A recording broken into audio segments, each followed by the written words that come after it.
जय श्री राम। आइए आगे सुनते हैं श्री शिव पुराण में।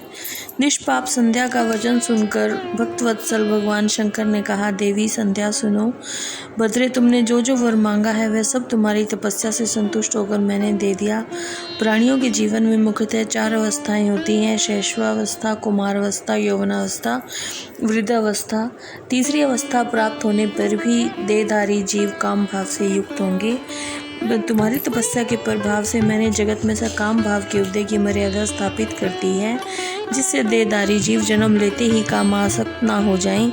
तुम भी इस लोक में वैसे दिव्य सती भाव को प्राप्त करो जैसा तीनों लोकों में दूसरी किसी स्त्री के लिए संभव नहीं है। पति ग्रहण करने वाले पति के सिवा जो कोई भी पुरुष सकाम होकर तुम्हारी ओर देखेगा वह दुर्बलता को प्राप्त हो जाएगा। तुम्हारे पति महान तपस्वी, दिव्य रूप से संपन्न एक महाभाग ऋषि होंगे जो तुम्हारे साथ 7 कल्पों तक जीवित रहेंगे। तुमने मुझसे जो जो वर मांगे थे वो सब मैंने पूरे कर दिए। अब मैं तुमसे दूसरी बात कहूँगा जो तुम पूर्व जन्म से संबंध रखती हो। तुमने पहले से ही प्रतिज्ञा कर रखी है कि मैं अग्नि में शरीर को त्याग दूंगी। उस प्रतिज्ञा को सफल करने के लिए मैं तुम्हें एक उपाय बताता हूँ।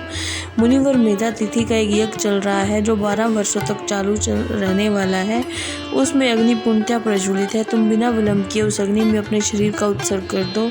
इसी पर्वत की उपत्यकाएं में चंद्रभागा नदी के तट पर तपाश्रम में मुनिवर मेधा तिथि महायज्ञ का अनुष्ठान करते हैं। तुम स्वच्छंदता पूर्वक वहां जाओ। मुनि तुम्हें वहां देख नहीं सकेंगे। मेरी कृपा से तुम मुनि की अग्नि से प्रकट हुई पुत्री होगी। तुम्हारे मन में जिस किसी स्वामी को प्राप्त करने की इच्छा हो उसे हृदय में धारण करके उसी का चिंतन करते हुए तुम अपने शरीर को उस यज्ञ की अग्नि में होम दो। संध्या, जब तुम इस पर्वत पर 4 युगों तक कठोर तपस्या कर रही थी, उन्हीं दिनों चतुर्योगी का सतयुग बीत जाने पर त्रेता के प्रथम भाग में प्रजापति दक्ष की बहुत सी कन्याएं हुई। उन्होंने अपनी सुशील कन्याओं का यथा योग्य वर के साथ विवाह कर दिया। उनमें से 27 कन्याओं का विवाह उन्होंने चंद्रमा के साथ किया। चंद्रमा अन्य सब पत्नियों को छोड़कर केवल रोहिणी से प्रेम करने लगे। इसी कारण क्रोध से भरे हुए दक्ष ने चंद्रमा को श्राप दे दिया। तब समस्त देवता तुम्हारे पास आए, परंतु संध्या तुम्हारा मन तो मुझ में लगा हुआ था, अतः तुमने ब्रह्मा जी के साथ आए देवताओं पर दृष्टिपात ही नहीं किया। तब ब्रह्मा जी ने आकाश की ओर देखकर और चंद्रमा पुनः अपने स्वरूप को प्राप्त कर उद्देश्य मन में रखकर उन्हें शाप से छुड़ाने के लिए एक नदी की रचना की जो चंद्रभागा नदी के नाम से विख्यात हुई। चंद्रभागा के प्रादुर्भाव में ही महर्षि मेधातिथि वहां उपस्थित हुए थे। तपस्या के द्वारा उनकी समानता करने वाला कोई नहीं हुआ ना होगा।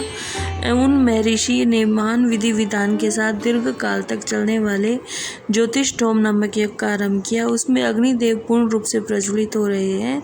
उसी आग में तुम अपने शरीर को डाल दो और परम पवित्र हो जाओ। ऐसा करने से इस समय तुम्हारी प्रतिज्ञा पूर्ण हो जाएगी।